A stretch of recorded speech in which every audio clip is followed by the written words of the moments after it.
আসসালামু আলাইকুম রহমতুল্লাহ। কেমন আছেন সকলেই? আশা করি সকলেই ভালো আছেন। দেশ ও প্রবাসে থাকা 5 ব্যাংকের সকল গ্রাহকদের জন্য মহা সুখবর।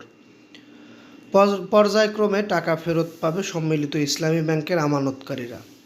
নিউজটি প্রকাশিত হয়েছে একটু আগে। যে নিউজের পরিপ্রেক্ষিতে আমরা প্রত্যেকটি গ্রাহকের সুখবর জানাতে সক্ষম হয়েছি।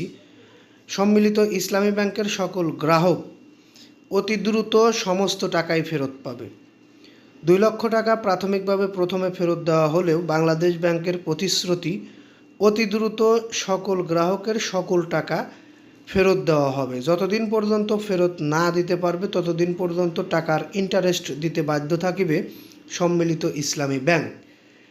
নিউজটি বিস্তারিত আপনাদের মাঝে তুলে ধরব, একটু সময় লাগবে। ধৈর্য সহকারে পুরো নিউজটি শুনলে আপনারা বিস্তারিত বুঝতে পারবেন।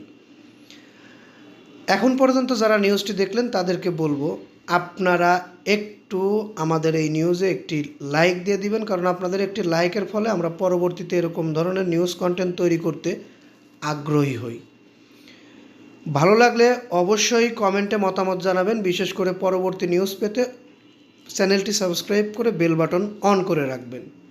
সম্মিলিত ইসলামী ব্যাংক, ফার্স্ট সিকিউরিটি ইসলামী ব্যাংক, গ্লোবাল ইসলামী ব্যাংক, সোশ্যাল ইসলামী ব্যাংক ও আল আরাফা ইসলামী ব্যাংক আমানতকারীদের অর্থ ফেরত পাওয়া নিয়ে বিস্তারিত ব্যাখ্যা দিয়েছেন বাংলাদেশ ব্যাংকের নির্বাহী পরিচালক ও মুখপাত্র আরিফ হোসেন খান। তিনি বলেন, ব্যাংকটি সদ্য কার্যক্রম শুরু করায় এই মুহূর্তে সীমিত পরিসরে অর্থ উত্তোলনের সুযোগ দেওয়া হচ্ছে, তবে কারো আমানত হারিয়ে যাবে না।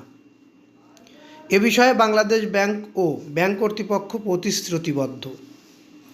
রোববার 28 ডিসেম্বর নিজ দপ্তরে এসব তথ্য জানান তিনি। আরিফ হোসেন খান বলেন, বর্তমানে প্রতি আমানতকারীর সর্বোচ্চ 2 লাখ টাকা উত্তোলন করতে পারবেন। অবশিষ্ট অর্থ নিজ নিজ হিসাবে সুরক্ষিত থাকবে এবং প্রচলিত হারে মুনাফা যোগ হতে থাকবে। ব্যাংকটির আর্থিকভাবে আরও শক্ত ভিত্তির উপর দাঁড়ালে পর্যায়ক্রমে বাকি অর্থ উত্তোলনের সুযোগ সৃষ্টি করা হবে। আমরা ইতিমধ্যে একটি নিউজ পেয়েছিলাম, হয়তো দুর্বল ব্যাংকগুলো চীনের কাছে বিক্রি করার একটি বিষয় উঠে এসেছিল। তিনি আরও জানান, পৃথিবীর কোনো ব্যাংকের পক্ষেই একসঙ্গে সব আমানতকারীদের চাহিদা পূরণ করা সম্ভব নয়। আধুনিক ব্যাংকিং কাঠামো অনুযায়ী এই নির্দিষ্ট সীমা নির্ধারণ করেই উত্তোলনের সুযোগ দেওয়া হয়, যা ডিপোজিট প্রোটেকশন আইনের সঙ্গেও সামঞ্জস্যপূর্ণ।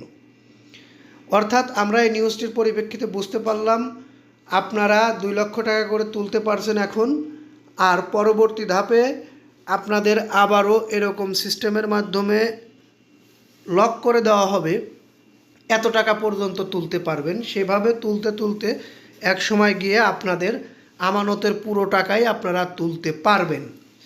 তবে যতদিন পর্যন্ত আপনাদের আমানতের টাকা ব্যাংকে থাকবে ততদিন আপনাদের সেই আমানত ব্যাংকের প্রচলিত সুদ হার হিসেব করে আপনাদের অ্যাকাউন্টে জমা হবে। অর্থাৎ আপনাদের টাকা সুরক্ষিতভাবেই থাকবে ব্যাংকগুলোতে। এটি বাংলাদেশ ব্যাংকের প্রতিশ্রুতি। যাই হোক, এই নিউজটি যদি ভালো লেগে থাকে অবশ্যই লাইক, কমেন্ট, শেয়ার করবেন। বিশেষ করে পরবর্তী নিউজ পেতে চ্যানেলটি সাবস্ক্রাইব করবেন। আমি আর দীর্ঘায়িত করছি না, আপনাদের মূল্যবান মতামত কমেন্ট বক্সে জানাতে ভুলবেন না। এই বলে এখান থেকে বিদায় নিই। আসসালামু আলাইকুম।